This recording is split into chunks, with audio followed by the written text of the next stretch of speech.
Hello बच्चों, we have this question today and the question says identify the incorrect statement. तो इस question में हमें 4 स्टेटमेंट दिए हैं और उन स्टेटमेंट में से हमें आइडेंटिफाई करना है कि कौन सा स्टेटमेंट इनकरेक्ट है. ओके, सो इस क्वेश्चन का जो की कंसेप्ट है वो हमारे पास हो जाएगा कंसेप्ट ऑफ वेरिएशन. की concept of this question would be variation. अभी वेरिएशन क्या होता है?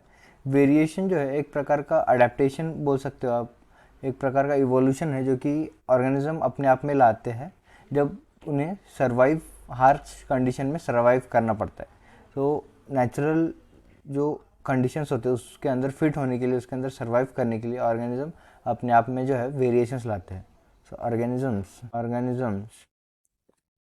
Adapt themselves and bring variation in them to survive the surrounding atmosphere. To survive the surrounding atmosphere. To survive the atmosphere. और ये जो है ये हमें स्टेटमेंट जो है ये दिया गया था डार्विन के द्वारा इन 1890 1859. और इसी नेचुरल सिलेक्शन को हम सर्वाइवल ऑफ द फिटेस्ट कहते हैं. जो सबसे फिट होगा वही नेचर में सर्वाइव करेगा, बाकी नहीं करेंगे.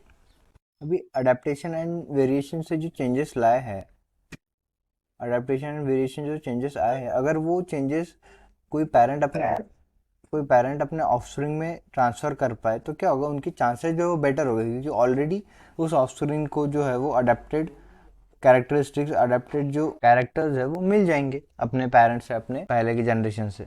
सो ये क्या होगा, ये एक अच्छा चांस होगा सर्वाइव करने के लिए. Good chance to survive, better chance of survival of survival. So अगर हम फर्स्ट स्टेटमेंट की तरफ देखें, in natural selection heritable variation enables better survival rate. So ये सही है. चेंज जितना अडेप्टेशन ज़्यादा होगा, जितना चेंजेस ज़्यादा होगी, जितना वेरिएशन ज़्यादा होगा, नेचुरल सिलेक्शन भी ज़्यादा होगा और नेचुरल सिलेक्शन की वजह से जो है सर्वाइवल रेट भी ज़्यादा होगा. बट ये जो अडेप्टेशंस है ये जर्म सेल में होने चाहिए, ट्रांसफरेबल होने चाहिए और जेनेटिक होने चाहिए. तो फर्स्ट स्टेटमेंट जो है हमारे पास सही है. फिर अगर हम सेकंड स्टेटमेंट की ओर बढ़े, variation due to gene flow changes the allele frequency in future generation. अभी जीन फ्लो क्या होता है? Gene flow,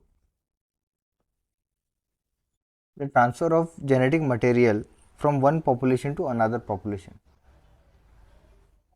transfer of genetic material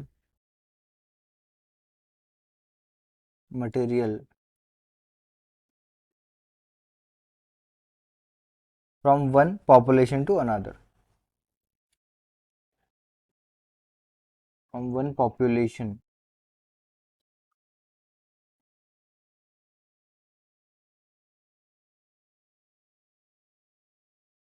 to other. अब इसका मीनिंग क्या होता है? इसका मीनिंग ये होता है, अगर ऐसा कोई पॉपुलेशन है जिसमें कोई एक वेरिएशन है, जिसमें कोई एक डिफरेंट कैरेक्टरिस्टिक्स है, वो एक पॉपुलेशन से दूसरे पॉपुलेशन में जाता है, तो जो एक पॉपुलेशन से दूसरे दूसरे पॉपुलेशन में जो जेनेटिक्स का ट्रांसफ़र हुआ है, उस जेनेटिक के ट्रांसफ़र को, उस जेनेसिस के ट्रांसफ़र को जो है वो जीन फ्लो कहा जाता है. उस जीन के ट्रांसफ़र को जो है वो जीन फ्लो कहा जाता है. एक स्मॉल पॉपुलेशन है जिनमें जो है कोई कैरेक्टरिस्टिक्स है जो कि अलग है, और वो जो पॉपुलेशन है, ये जाता है एक बड़े से पॉपुलेशन में जिनका कैरेक्टरिस्टिक्स, जिनका जो वेरिएशन है वो अलग है, जिनका कैरेक्टरिस्टिक्स अलग है. सो जब ये पॉपुलेशन रेड कलर का पॉपुलेशन ब्लू कलर के पॉपुलेशन में जाता है तो ये क्या करता है, ये ट्रांसफ़र ऑफ जीन होता है, ट्रांसफ़र ऑफ जेनेटिक मटेरियल होता है, इससे जीन फ्लो जो है वो बढ़ता है। इससे क्या कॉज होता है, इससे वेरिएशन कॉज होता है, leads to variation, leads to variation.